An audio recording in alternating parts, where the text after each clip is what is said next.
Hi students, once again meeting you to discuss about the lesson biodiversity and its conservation. Today we have to discuss about what are the major causes of biodiversity loss. We have some points given in the book. What are the points? Number one, we have habitat loss, loss of habitat. We'll discuss in detail. Then destruction of forest, the habitat, etc. And fragmentation. The large area or large habitat can be broken into small pieces, fragments, so that we are reducing the area. All these three factors normally affect about 73% of all species. About 73% of all species are being affected by these three major effects.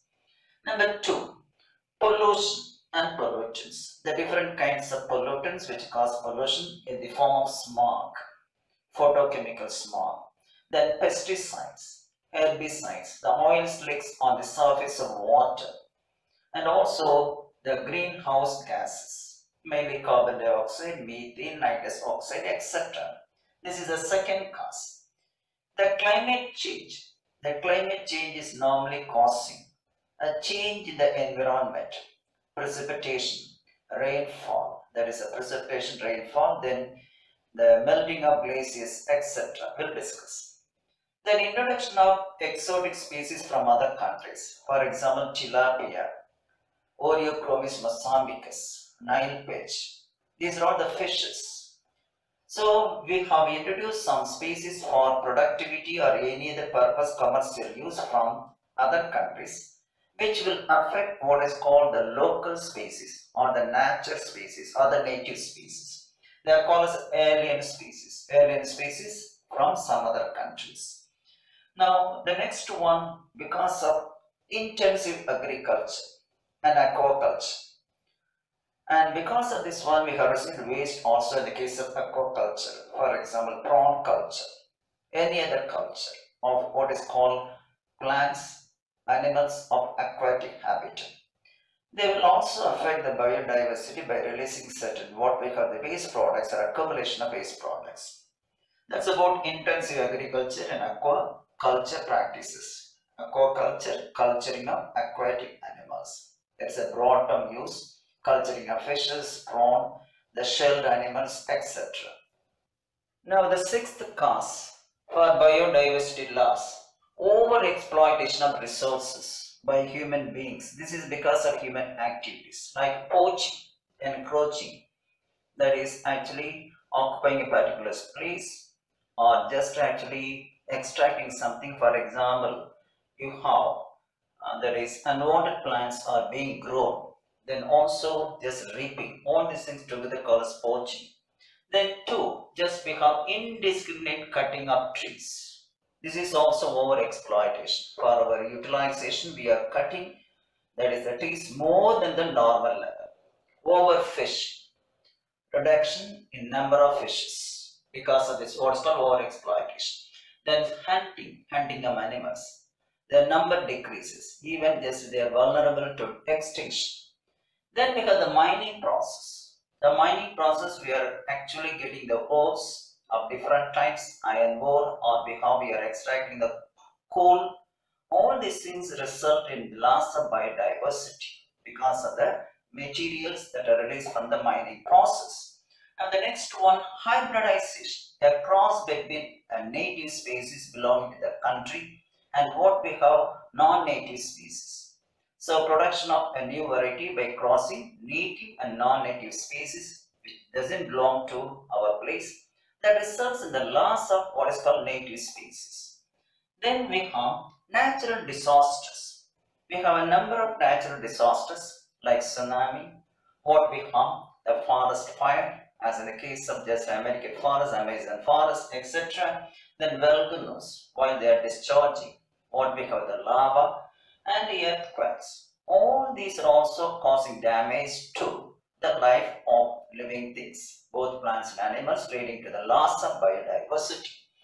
Then we have just doing the process of industrialization, urbanization for infrastructure development, and also the transport system in the form of road and then shipping activity.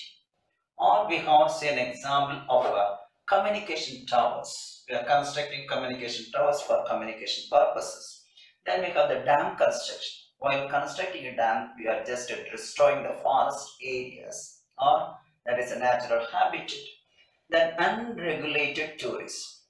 So the people are going here and there without what is called the government's rule, and they cause damage to the natural life, the wildlife, the forest life, etc.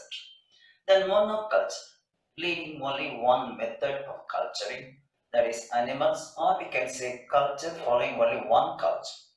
And also the last one, co-extinction. We'll discuss one by one in detail. Co-extinction. So two animals interdependent on one another. It's an example of the bat, the fruit-eating bats in what is called one country, Guam. There you see that one. This is normally used for delicacy. Delicacy means they are eatable, palatable. That's why people are hunting such what we have actually that bats in that country. So their number is dwindling. Dwindling means decreasing. It is not interesting, that means it's not actually surprising. But the another effect of what is called just eating of that what is called the bats, the fruit eating bats. What will happen? The number of fruit producing trees have gone down.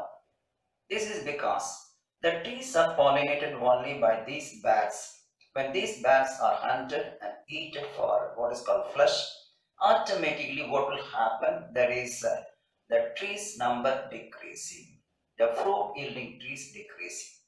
So the survival of one species depends on another species. When one species becomes extinct, it leads to the extinction of another species. We have more examples. Let us discuss what is co-extinction. So these are some of the causes for the biodiversity loss. We'll discuss one by one. We have already seen the causes of biodiversity loss. Now we have to study all these things together under different headings. What are the major causes? Number one, habitat loss. Number two, habitat fragmentation. Number three, over-exploitation of resources. Then exotic species invasion other than native species invasion. Then global climatic changes. Now the exotic species invasion is the second major cause for loss of biodiversity, second major cause. Now global climatic changes, ultimately what will happen because of the change in climate? Shifting cultivation, otherwise called June cultivation, okay, slash and burn cultivation. Then co-extinction, I mentioned one example. Then intensive agriculture, so that we are converting the forests into cultivable lands that will cause damage to the biodiversity. Now I'll take the first one, habitat loss. See, we need development. Human society need development. Changes. It is inevitable. For that what we are doing something. And because of that one only we have lost the habitat. So habitat loss. So the natural habitats are normally destroyed for the purpose of number one, that is settlement, human settlement, living places. Then agriculture, then mining, then industries. We are converting what is called the natural land into different types. Industries for construction of what is called the dams and highways also. The road construction. Nowadays also you know that one. Vegetation is occurring. Okay. So these are all the major causes of habitat loss. What will happen? As a result, the species are forced to adapt to the changes in the environment. They are forced to adapt to the changes in the environment, or the animals move out of that place or to somewhere else. If not, if they are not doing that, if they are not adapting to the changes in the environment or moving out of the places, they become victim to the predation, starvation. Starvation is also another causes. They develop diseases. And finally we have, there is a conflict between human beings and animals. So it results in conflict of human and animal life. That's about the result of what we have actually habitat loss, the first one. So they are being destroyed for different purposes. That results in what is called adapting the species to the changes in the environment, or they're moving out of that place if they are not unable to adapt. If they're not adapting themselves, what will happen? They are subjected to predation, starvation. Okay, so that is happening. That is also we have that is conflict between the animals and then humans. I mentioned already, we are destroying the habitat for various purposes of human life. As a result, what will happen? The animals are able to adapt themselves to the changed environmental conditions, or they have to move out of the place where we have changes occur. If not, what will happen? They become victim to predation, I mentioned already, starvation, diseases, and eventually die. Or we have results in human-animal conflict. Now, we have the overpopulation, then urbanization, industrialization, and agricultural advancements require, that is what we have, additional land, water, and raw materials every year. How can you get these things every year? So this is made possible only through, that is by destroying what we call the natural habitat. How? Fragmentation or destruction of natural habitats. So we can get these things for our life, for our needs. We have to destroy or fragment the total area. So all these things, urbanization, industrialization, all these things are made possible only through fragmentation or destruction of what we call the habitats. How? By the following way. By filling wetlands, plowing grasslands, cutting down trees and forests. These are all the activities which we need for our development, for settlement. While doing so, we are just losing the biodiversity. So cutting down trees, forests, desilting rivers. So desilting rivers in the itself is actually the settlement of the soil, and that will fill what we have, the water. It is rich in manure also. Desilting the removal of silt from the rivers. Constructing transport ways, the pathways for transport, that will also destroy what we have, the habitat. Then caving mountains while passing through, that is mountains for transport. We are constructing the railway lines or the road. So caving through mountains, that also destroy what we have, biodiversity.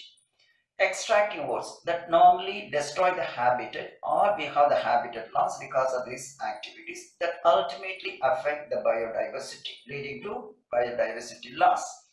Then constructing transport ways, caving mountains, extracting woods, the different types of woods. For that we are just actually digging out the soil where you have the mines are formed. That results in what we have, habitat loss for what we have, the animals and plants to survive. Changing the course of rivers, we are changing the direction of the rivers for our actually uses. That also results in habitat loss, leading to loss of biodiversity. And also filling up seashore, we are filling the seashore for our aesthetic value, and that results also in fragmentation or destruction of habitats that ultimately affect the biodiversity. Now we have different examples. Amazon rainforest, the tropical rainforest. Also we have New Zealand wetlands. How far they are being just destroyed. How far they lost their habitat. You'll see. There are a number of examples for habitat loss. A few examples given in the book, altogether 4 examples given, one in Tamil Nadu. Now, number 1. The most dramatic example of habitat loss comes from the tropical rainforest. Now, 14% of Earth's land surface once covered by these forests, now representing only 6%. So, 14% of the Earth's land surface once covered by these forests is not more than 6% now. So, reduced to 6%, even less than 6%. This is one example of habitat loss. Another example, the Amazon rainforest. This is a vast area, you know, that one harboring or accommodating millions of species. Also called, you know, that one lungs of the planet is being destroyed and replaced for actually human settlements and agriculture. Most of the areas of Amazon rainforest have been destroyed and replaced for human settlement and agriculture. The third one is coming from New Zealand. 90% of the New Zealand's wetlands, they have been destroyed and cleared for what is called cultivating soya beans, number one, and raising grass for beef cattle. Beef cattle, the one which is used for only production of meat or beef, not for milk production. They are meant for only production of beef. The fourth example in Tamil Nadu, you know that one, Kodaikanal and the Nilgiri Hills. They have been destroyed rapidly for human occupancy. So the habitat loss results in annihilation. Annihilation means nothing but complete destruction of microorganisms, the plants, and forcing out the animals from these habitats. Okay, so annihilation of microorganisms, complete destruction of microorganisms, that's the meaning. Plants and forcing animals out of their habitats. That's about what we have actually habitat loss. The first one that is the main cause for what we have biodiversity loss.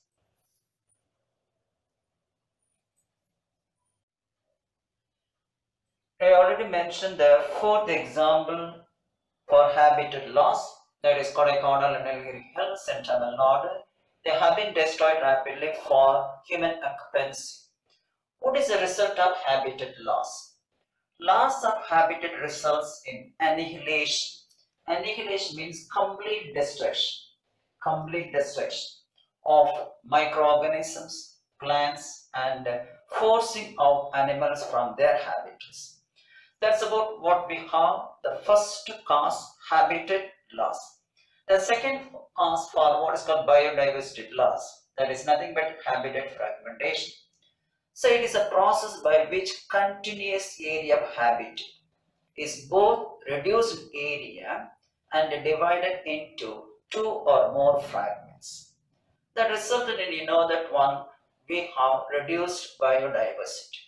Now let's see one by one about the habitat fragmentation and its effects. Now what is the effect of fragmentation? So the fragmentation which is resulted, so we have the fragmentation of the habitat that is being broken into many pieces. So fragmentation of habitats, like suppose you are taking the forest land. When you are breaking the forest land into crop lands, orchard lands, plantation, then industrial estates, urban areas, transport and transit systems have resulted in the following effects. Number one, destruction of complex interactions amongst the species. There is nothing but the food chain, the flow of energy from one trophic level to another trophic level. We'll discuss. The second one, the food webs. Then number two, destruction of species in the cleared areas or the cleared regions where we have just fragmented the habitat. Then annihilation of species restricted to these habitats. Some species are found restricted to only a particular area. Such species are called endemic species. Annihilation means complete destruction of such endemic species which are found localized only in specific areas. That is called endemism, the phenomenon. Then decreased biodiversity in habitat fragments. Decreased biodiversity because we have the large area have been reduced in a small area. So also we have the number of species found in that area being just decreased. That is called just decreased biodiversity, the habitat fragment. The species richness. The animals requiring large territories. Some animals need large territories for these movements. For their movements we can say, such as for example birds and mammals which are severely affected. They cannot just actually accommodate themselves in small area, the fragmented area. They need large area, their territory being large. They cannot move freely, so they are severely affected. Then the elephant corridors, the migratory routes are vulnerable. Vulnerable means easily affected. Even for example, the person is vulnerable to disease. A person is easily acquiring the disease. That is called vulnerable. That is not possible. That is not feasible. That's also actually affecting the movement and the migration of the elephants from one area to another. Then we have dwindling of many well-known birds. Dwindling means decrease in number.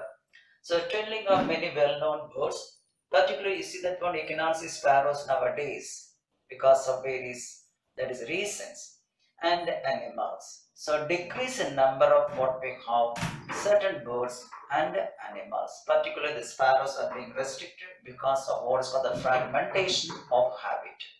I mentioned only fragmentation is nothing but the large area being broken into small areas. So the small area will not allow the animals to survive just actually in a normal way. That's about what we have. The second one, what we have, habitat fragmentation, how far it affects the biodiversity. The third main cause for biodiversity loss, that is over exploitation of the resources by human beings. We know we depend upon what we have, the basic needs for nature. For example, such as food and shelter. If the need becomes greed, that results in over exploitation of resources. So, excessive exploitation of the species resulted in what will happen. So, reduces its population size to such a level that it becomes vulnerable to extinction. Vulnerable, ready to become extinction, facing extinction. Highly, that is not resistant to restriction, it is facing restriction leading to extinction. This is because of the over exploitation or excessive exploitation. We have two examples. One, dodo, the passenger pigeon, and another one, Stelis sea-cow. Another one is Stelis sea-cow. These two become extinct the past 200 to 300 years. This is because of over exploitation by human activities. This is number one. Two examples: dodo, a pigeon, commonly called as a passenger pigeon; Stelis sea-cow, a mammal. They have become extinct the past 200 to 300 years. This is because of human activity due to exploitation. Another example, overfishing due to population pressure. Because when the population is increasing, the population needs more and more fishes. That is in the form of food. So overfishing due to population pressure leads to declining of many marine fishes around the world. So that is being extinct. So overexploitation of fishes also one of the main causes, resulting in extinction of many varieties of marine fishes. That's about overexploitation. The third one, we have to go for what is called the fourth one, the exotic species invasion. Now the fourth factor or the cause for biodiversity loss, that is exotic species invasion. Now what do you mean by exotic species? These are all non-native species. Not native species, the natural species. They are non-native species not belonging to a particular country. For example, India. From other countries, if the species have been imported and planted here, they are called exotic species. So exotic species are non-native or alien species. These are all the organisms often introduced unintentionally and also deliberately for commercial purpose as biocontrol agents or biological control agents and other uses. So these organisms have become often invasive and drive away the local species. That is, and is considered as a second major cause for extinction. Second major cause for the extinction of species. So that is about what we have. This is exotic species. And these species have proved harmful to both terrestrial and aquatic ecosystems. They cause damage both to the terrestrial and aquatic ecosystems. Then we have some examples. Example number one. Three examples are given in the book. Example one, a bug, an insect. Papaya mealybug, Paracoccus arginatus. So it is a native of what is called Mexico and Central America, but it is being introduced in India. Okay. It is believed to have destroyed huge crops of papaya in 3 states of India. One Assam, another one West Bengal, and third one Tamil Nadu. So this is actually not native of India. That's why it's considered as alien species or exotic species, but have damaged what we have. That is the papaya cropland in 3 states, mainly in Tamil Nadu. Then we have the West Bengal and Assam too. Now, other examples of exotic species invasion. A common example, we have Tilapia mozambique, a tilapia fish. In Tamil, it is called Jalapi Kendai. Now, Oreochromis mozambicus, that's a binomial. So, that fish is introduced from east coast of Africa in 1952 into Kerala's inland waters because of its high productivity. What would happen? Due to the entry of this fish, as it is an invasive fish, as it is invaded the local area, the native species such as what we have Pundius dubius, that is one species of fish. Another one Labio condius. Both are normally known as what's called the carp varieties, carp, C-A-R-P, carp varieties. In Tamil we can call what is called Kendai. They face local extinction. So the invasion of what is called Oreochromis mozambicus, that is tilapia fish, causes the extinction of two species. Both are carp varieties. One is Labio condius, another one what is called Pundius dubius. Both are being actually eliminated from the area. They underwent what is called the extinction. Now the third example we have the introduction of another perch, a fish, Nile perch. It is a predatory fish introduced into the Lake Victoria of East Africa. So it causes the extinction of an unique assemblage of nearly more than 200 species of one variety of fish. The name of the fish is called cichlid fish. So more than 200 just actually fishes. An assemblage of more than 200 just actually we can say species of fish of this variety have been actually eliminated because of what's called the exotic species invasion. That is nothing but the Nile perch. So we have Papaya melibug, the tilapia fish, otherwise called Oreochromis mozambicus, and the Nile perch, a native of what we have, that is Central America, and also just we have some other places introduced into Lake Victoria. So normally it is obtained either from America or from what's called Egypt. Native of what's called Egypt only, that's Nile, you know that one. So Lake Victoria, East Africa, led to the extinction of an assemblage of that is more than 200 species of one variety of fish, what is called cichlid fish. So with that I concluded just the four main causes of biodiversity: habitat loss, habitat fragmentation. We know that one just for exploitation due to human activities, and also the species invasion, particularly exotic species invasion. It's a second major cause for what is called extinction of species. Second major cause. That is a one word answer.